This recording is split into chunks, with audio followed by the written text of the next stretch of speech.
Você já teve um sonho que ficou em você o dia inteiro? Um sonho estranho, ou forte, ou bonito, ou assustador, ou até aparentemente sem sentido, mas que parecia carregar alguma coisa importante? Talvez uma casa, tivesse uma criança, uma perseguição, uma morte, uma estrada, um lugar que você nunca viu, mas que parecia familiar. E aí você acorda e a vida continua. Boleto, trabalho, WhatsApp, reunião, e aquele sonho vai embora. Mas e se ele não fosse aleatório? E se aquilo fosse uma mensagem da parte mais profunda de você mesmo, tentando conversar com você? Porque é exatamente disso que nós vamos falar aqui. Esse espaço não é sobre sonhos, isso é sobre você.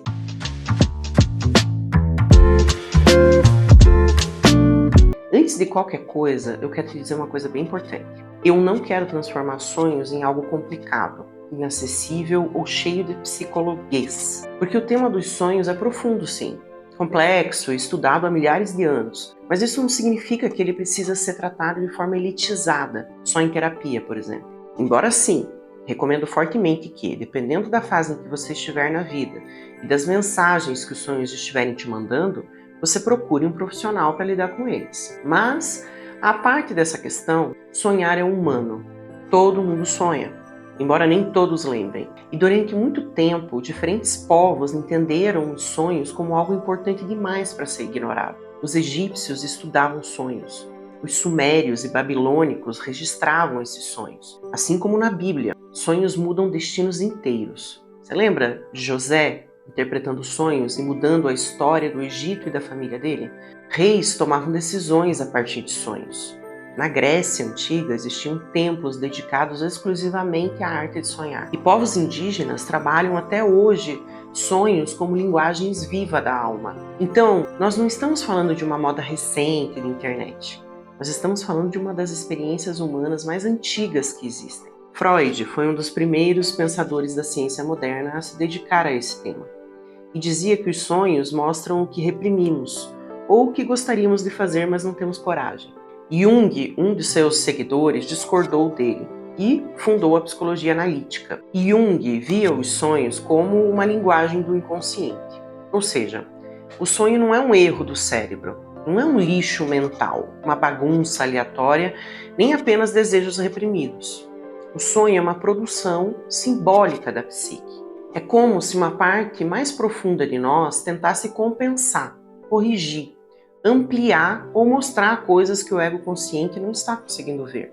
E isso é fascinante, porque significa que existe uma inteligência psíquica acontecendo dentro de você, mesmo quando você está dormindo. Pensa no privilégio que é você poder conversar com você mesmo, você poder acessar imagens produzidas pela sua própria alma. Na vida desperta, a gente passa muito tempo tentando entender os outros. Mas o sonho é uma tentativa da psique de fazer você se encontrar com você mesmo. Eu não comecei a estudar os sonhos por curiosidade intelectual. Eu comecei porque um sonho mudou completamente a minha vida.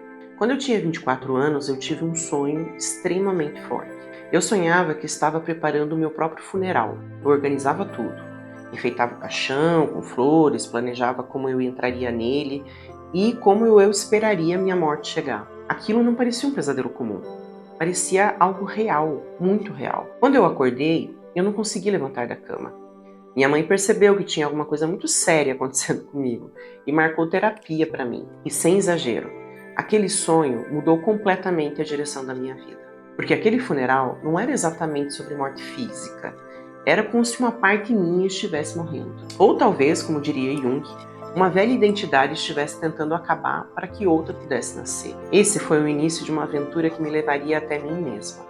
Agora, é importante dizer uma coisa. Não existe uma fórmula mágica universal de interpretação, porque um símbolo pode significar coisas diferentes dependendo da história da pessoa, do momento da vida dela, da emoção envolvida, da cultura, da relação pessoal dela com aquele símbolo. Por exemplo, uma cobra pode representar cura, sabedoria, sexualidade, pecado, ameaça, instinto ou até mesmo medo.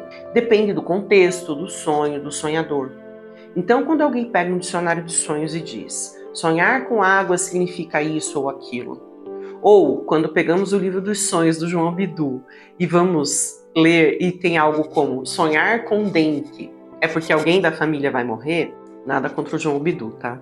Mas isso significa que normalmente a coisa é muito mais complexa do que isso. Porque sonho não é palavra cruzada cósmica. Os sonhos trabalham por linguagem simbólica. E símbolo é vivo. Então, uma casa pode significar acolhimento para uma pessoa e prisão para outra. Gravidez pode representar medo para alguém e criatividade para outra pessoa. Uma água pode representar vida ou afogamento emocional. Por isso, os sonhos não são receitas prontas. Eles são diálogos. Outra coisa importante: existem diferentes tipos e níveis de sonho.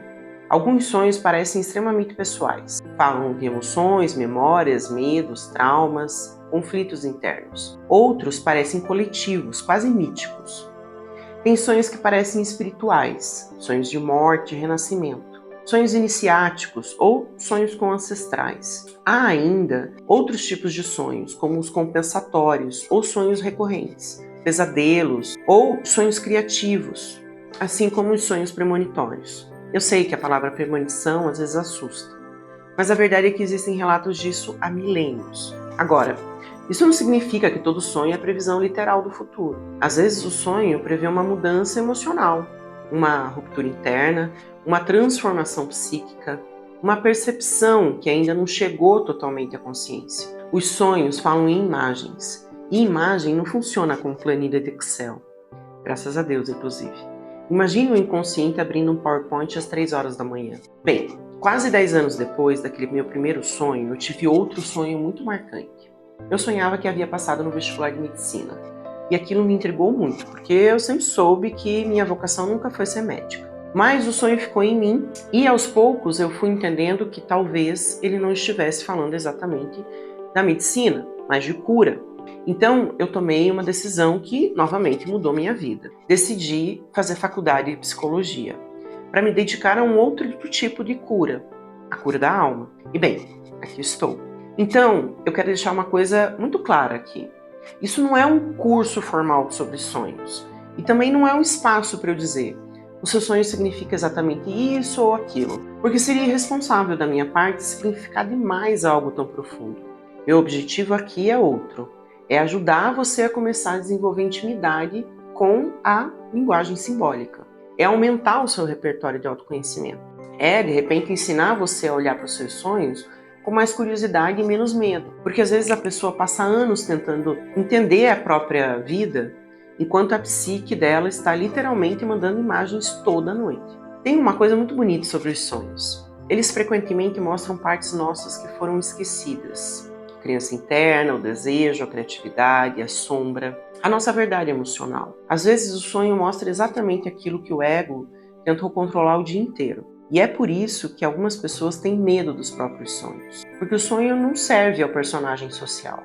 Ele serve à totalidade da psique. Jung dizia que até aquilo que a gente não olha conscientemente continua atuando. E muitas vezes o sonho vem justamente para ampliar a nossa consciência. Então, quando você começa a olhar para os seus sonhos, você começa lentamente a olhar para si mesmo. Erich Fromm dizia que um sonho não compreendido é como uma carta não aberta. Então, essa é a proposta desse espaço. Aprender a lembrar dos sonhos, observar imagens, conversar sobre sonhos, entender padrões, perceber emoções e construir uma relação mais consciente com a tua própria vida interior. Não como superstição ou espetáculo espiritual, mas como prática de autoconhecimento. Porque talvez os sonhos sejam uma das poucas experiências humanas onde a alma ainda consegue falar sem precisar performar, né? E honestamente, num mundo onde todo mundo está tentando parecer alguma coisa, isso é muito precioso. Então, se esse tema toca você, fica aqui comigo. Porque nos próximos vídeos nós vamos falar sobre como lembrar dos sonhos, como começar a registrá-los, o significado simbólico de casa, animal, água, morte, labirinto, criança e muito mais. E aos poucos você vai perceber que talvez seus sonhos nunca tenham sido aleatórios. Talvez eles fossem tentativas da sua alma de fazer você lembrar de quem você é. Jung dizia uma frase que eu gosto muito: quem olha para fora sonha, quem olha para dentro acorda. Então, bem-vinda ou bem-vindo à Teia dos Sonhos.